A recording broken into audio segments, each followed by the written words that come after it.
Hi guys, ఎలా ఉన్నారు? మరో ఇంట్రెస్టింగ్ వీడియోతో మళ్ళీ మీ ముందుకు వచ్చాను. ఈ వీడియో చివరి వరకు చూసి నచ్చితే ఒక లైక్ వేసుకోండి. ఓకే, ఇక వీడియో స్టార్ట్ చేద్దాం. బడే సాహిబ్ గడ్డం బారెడైతేనేమి మూరెడైతేనేమి అంటున్నారు మన ట్రేడ్ పండితులు. విషయం ఏంటంటే, అనిల్ రాగిపూడి అన్నయ్య రీసెంట్గా ఒక సినిమా చేశాడు. శంకులో పోస్తే తీర్థం పెంకులో పోస్తే నీళ్లు అన్నట్టు ఈయన సినిమాలు సంక్రాంతికి వస్తేనే హిట్ అవుతాయి, లేదంటే సంకనాగిపోతాయి. క్రింజ్ కామెడీ పెట్టి ప్రమోషన్లు చేసి ఫ్యామిలీ ఆడియన్స్ వీక్ పాయింట్ మీద దెబ్బ కొట్టి హిట్ కొడుతున్నాడు. క్యాలెండర్లో సంక్రాంతి ఫెస్టివల్ లేకుంటే రొట్టపూడి అన్నయ్య లేడు. ఏ సంక్రాంతికి వచ్చినా సరిలేరు నీ రొట్ట కామెడీకి ఎవరు అని ఫ్యామిలీ ఆడియన్స్ హిట్ ఇస్తుంటారు.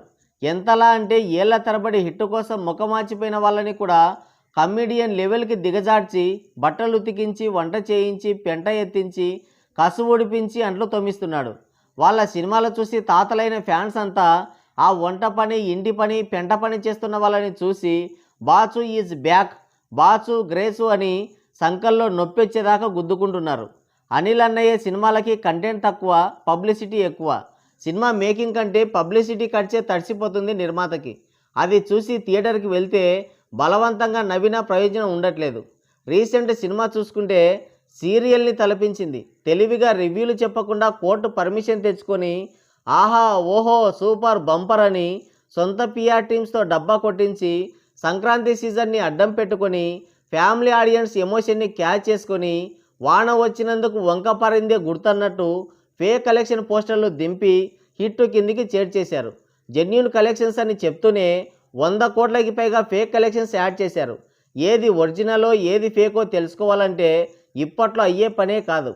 నిజంగా అంత గొప్ప సినిమా అయితే ఇంకో స్టార్ హీరోని బలవంతంగా ఇరికించాల్సిన అవసరం లేదు. కోర్టు పర్మిషన్లు అసలే అవసరం లేదు. సంక్రాంతి సీజన్లో అసలు అవసరమే లేదు.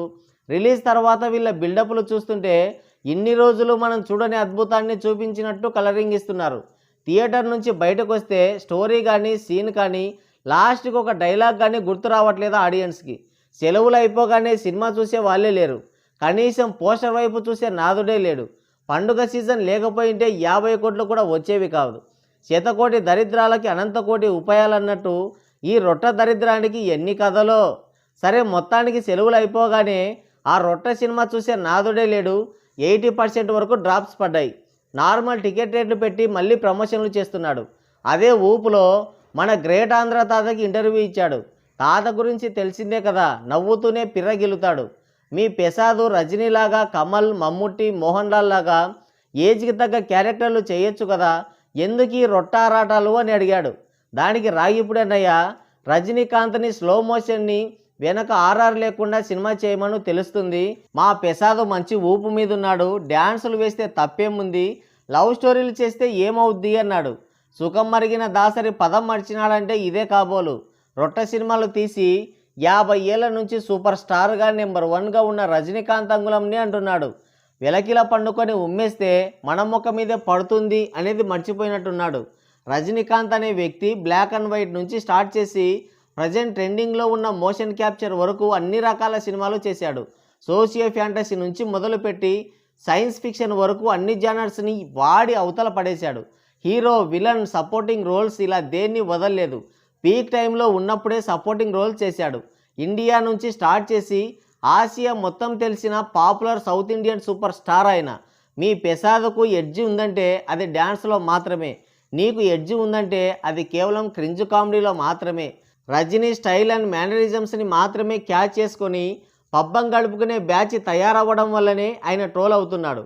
ఆయనకి సరైన క్యారెక్టర్ పడి ఆయన యాక్టింగ్ చేయడం మొదలు పెడితే సౌత్ నార్త్లో ఉన్న హీరోలందరూ సర్దుకోవాల్సిందే. మీ పెసాదుకు తెలిసిందే ఆ కప్పగింతలు మాత్రమే. ఆ కంఫర్ట్ జోన్లోనే ఉండాలి. ఆడియన్స్ అలాగే ఇష్టపడుతున్నారు అనేది నీ భ్రమ, ఆయన భ్రమ.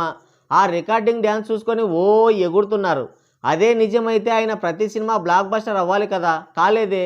కనీసం ఫేక్ పోస్టర్లు వేస్తే మైదాపిండి ఖర్చులు కూడా రావడం లేదు. వై? ఒక గొప్ప నటుడు తన ప్రతిభని కొత్త కోణాల్లో చూపించడానికి కంఫర్ట్ జోన్ దాటి బయటికి రావాలి. రజనీకాంత్ స్లో మోషన్లో నడిచినప్పటికీ వయసుకి తగ్గ పాత్ర చేశాడు. వైవిధ్యాన్ని చూపించి 600 కోట్ల కలెక్షన్లు సాధించాడు. నిక్కమైన మంచి నీలం ఒక్కటి చాలు, తలుగు బెలుకురాళ్ళు తట్టెడేలా అన్నట్టు డిఫరెంట్ క్యారెక్టర్ ట్రై చేశాడు. విజయాన్ని దాంతోపాటు గౌరవాన్ని పొందాడు. మీ పెసాద్ సినిమాలో చూసి జనాలు వాంతులు విరోచనాలు చేసుకుంటున్నారు తెలుసా నీకు? పని దొంగకి పిల్ల ఒక వంక అన్నట్టు కంటెంట్ లేని నీకు వైవిధ్యం చేతగాని ఆయనకి అదొక సాకు మాత్రమే. పిచ్చోడి చేతిలో రాయిలాగా తగిలితే తగులుతుంది, తప్పితే తప్పుతుందని ఒకే మూసధోరణి సినిమాలు చేసుకుంటూ వెళ్తున్నాడు. పిల్ల చచ్చినా పురిటికంపు పోలేదన్నట్టు ఏజ్ పైబడినా ఇంకా కుర్రయేశాలు మాత్రం పోవడం లేదు. అయినా రజనీకాంత్ వరకెందుకు, మన తెలుగులోనే తోటి సీనియర్ హీరోలు ఎక్స్పెరిమెంట్లు ఇరగదీశారు. వెంకీ మామ ఏజ్ అప్రిషియేట్ రోల్స్ చేసి ఔరా అనిపించాడు. నాగార్జున కెరియర్ మొదటి నుంచి ఎన్నో ఎక్స్పెరిమెంట్లు చేశాడు. ఇక బాలయ్య సంగతి సరే సరే, ఆయన టచ్ చేయని జానరు వేయని క్యారెక్టర్ లేదు. కృష్ణదేవరాయల నుంచి కురూపి వరకు అన్ని వేషాలు వేశాడు. రీసెంట్ టైమ్స్లో భగవంత్ కేసరి, అఖండ, డాకు మహారాజ్ ఇలా ఒక సినిమాకి ఇంకో సినిమాకి సంబంధమే లేదు. అలా కొత్త క్యారెక్టర్లు ఏం చేశాడు మీ పెసాదు? అలాంటిది రజనీ స్టైలు మేనరిజమ్స్ గురించి మాట్లాడుతున్నారు. ఆయన బాక్సాఫీస్ పొటెన్షియాలిటీ తెలియడం లేదు.